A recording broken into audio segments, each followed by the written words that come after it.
Hello, നമ്മളിപ്പോൾ data handling എന്നുള്ള ചാപ്റ്ററാണ് പഠിച്ചുകൊണ്ടിരിക്കുന്നത്. അതിൽ എക്സസൈസ് 4.1 1-2 ക്വസ്റ്റ്യൻസ് ചെയ്തിട്ടുണ്ടായിരുന്നു. ഇനി തേർഡ് ക്വസ്റ്റ്യനാണ് ചെയ്യുന്നത്. ക്വസ്റ്റ്യൻ എല്ലാവരും ഈ വീഡിയോ കാണുന്നതിൻ്റെ ഒപ്പം ഒന്ന് പോസ് ചെയ്ത് ക്വസ്റ്റ്യൻ വായിക്കണം. ആ ക്വസ്റ്റ്യൻ ഒന്ന് വായിക്കാം. അപ്പോൾ അതിൽ കളേഴ്സും നമ്പർ ഓഫ് പീപ്പിളും തന്നിട്ടുണ്ട്. ഇനി നമുക്കതിൻ്റെ ഫിഗറാണ് വരയ്ക്കേണ്ടത്.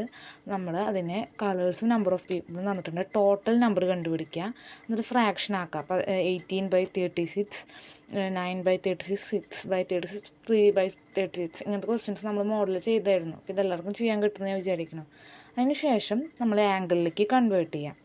നെക്സ്റ്റ് സ്റ്റെപ്പിൽ നമുക്ക് ഫിഗർ വരയ്ക്കണം. അപ്പോൾ നമുക്ക് draw A circle of any radius, ഏതെങ്കിലും ഒരു റേഡിയസിലുള്ളൊരു സർക്കിൾ വരയ്ക്കുക, എന്നിട്ട് ഒരു റേഡിയസ് മാർക്ക് ചെയ്യുക. എന്നിട്ട് അതിൽ പ്രൊട്രാക്ടർ വെച്ച് ലാർജസ്റ്റ് ആംഗിൾ ആദ്യം മാർക്ക് ചെയ്യുക. ഇവിടെ ലാർജസ്റ്റ് ആംഗിൾ 160 എഴുതിയിരിക്കുന്നത് തെറ്റാണ്, 180 ആണ്. ലാർജസ്റ്റ് ആംഗിൾ ആദ്യം ഈ ഓർഡറിൽ തന്നെ വരച്ചാൽ മതി. ആദ്യം ബ്ലൂവിൻ്റെ വരച്ചു, 180 വരച്ചു. അതിൻ്റെ മുകളിൽ വെച്ചിട്ട് നെക്സ്റ്റ് ആംഗിൾ 90 വരച്ചു, പിന്നെ അടുത്ത് 60 വരച്ചു, 30 വരച്ചു. അവസാനം ഇങ്ങനൊരു ഫിഗർ നമുക്ക് കിട്ടും. ഓക്കെ, അപ്പോൾ എല്ലാവരും ഇനി ഇതൊന്ന് പോസ് ചെയ്ത് ഇതൊന്ന് ചെയ്ത് നോക്കുക. നെക്സ്റ്റ് ക്വസ്റ്റ്യൻ എല്ലാവരും ഒന്ന് വായിക്കുക. സബ്ജക്റ്റ് തന്നിട്ടുണ്ട്, ആംഗിൾ തന്നിട്ടുണ്ട്. ഇനി ഫ്രാക്ഷനും മാർക്സ് എത്രയാണ് ഒബ്റ്റെയിൻ ചെയ്തതെന്ന് നമുക്കിവിടെ കണ്ടുപിടിക്കണം. ഇവിടെ നമുക്ക് ആംഗിൾ തന്നിരിക്കുകയാണ്. നേരത്തെ കേസിലൊക്കെ നമ്മൾ മാർക്ക് തന്നിട്ട് ആംഗിളാണ് കണ്ടുപിടിച്ചത്. ഇവിടെ ആംഗിൾ തന്നിട്ട് മാർക്കാണ് കണ്ടുപിടിക്കുന്നത്.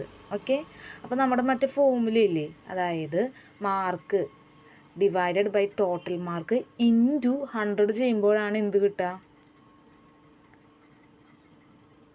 അല്ല, mark divided by total mark കിട്ടുമ്പോൾ ഒരു ഫ്രാക്ഷൻ കിട്ടും. അതേ ഇൻറ്റു 360 ചെയ്യുമ്പോഴാണ് എന്ത് കിട്ടുക? ആംഗിൾ കിട്ടുക. ആ സ്റ്റെപ്പ് നേരെ റിവേഴ്സ് ചെയ്യുക. അപ്പോൾ ആംഗിൾ നമ്മളവിടെ ഫ്രാക്ഷൻ ഇൻറ്റു 360 ചെയ്യണേ. അപ്പോൾ ഇവിടെ നമ്മൾ ആംഗിൾ ഡിവൈഡഡ് ബൈ 360 ഫസ്റ്റ് സ്റ്റെപ്പിൽ ചെയ്യുക. അപ്പോൾ ഒരു ഫ്രാക്ഷൻ കിട്ടും. ആ ഫ്രാക്ഷൻ ഇൻറ്റു ടോട്ടൽ മാർക്ക്, അത് ഇൻറ്റു ചെയ്ത് കഴിഞ്ഞാൽ നമ്മുടെ മാർക്ക് കിട്ടും. ഓക്കെ, അതൊരു ലോജിക്ക് വെച്ച് ആലോചിക്കാം. അതായത് ആംഗിൾ ഡിവൈഡഡ് ബൈ 360 ചെയ്യുക, അപ്പോൾ ഫ്രാക്ഷൻ കിട്ടും. ആ ഫ്രാക്ഷൻ ഇൻറ്റു ടോട്ടൽ മാർക്ക് ചെയ്യുമ്പോൾ നമുക്ക് മാർക്ക് കിട്ടും. അങ്ങനെ എല്ലാത്തിൻ്റെയും മാർക്ക് കണ്ടുപിടിച്ചു. ഇനി നമുക്ക് തന്നിട്ടുള്ള ഓരോരോ ക്വസ്റ്റ്യന് ആൻസർ കണ്ടുപിടിക്കുക. ഫസ്റ്റ് ക്വസ്റ്റ്യൻ, ഹിന്ദിയിൽ എത്ര മാർക്കാണ് ഒബ്റ്റെയിൻ ചെയ്തതെന്ന്. അപ്പോൾ ഹിന്ദിയിൽ എത്ര മാർക്കാണ്? Student scored 105 marks in Hindi. Next question, മാത്സിലും ഹിന്ദിയിലും തമ്മിലുള്ള മാർക്കിൻ്റെ ഡിഫറൻസ് ആണ്. അപ്പോൾ marks scored in mathematics equal to 135, marks scored in Hindi equal to 105, difference in marks equal to 135 minus 105 equal to 30.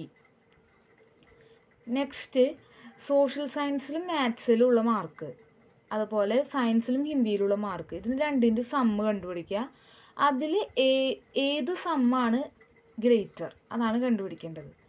അപ്പോൾ നമ്മൾ ഓരോന്ന് ആഡ് ചെയ്യുക. Marks obtain in social science marks equal to 97.5, marks obtain in maths equal to 135, sum കണ്ടുപിടിക്കുക, രണ്ടും add ചെയ്യുക. Next, സയൻസിൻ്റെ mark 120, ഹിന്ദിയുടെ mark 105 add ചെയ്യുക, 225, sum കണ്ടുപിടിക്കുക. അപ്പോൾ ഏത് സമ്മാണ് ഗ്രേറ്റർ? സോഷ്യൽ സയൻസിൻ്റെ മാത്സിൻ്റെ സമ്മാണ് greater. Sum of the marks obtained in social science and maths is more than in science and Hindi.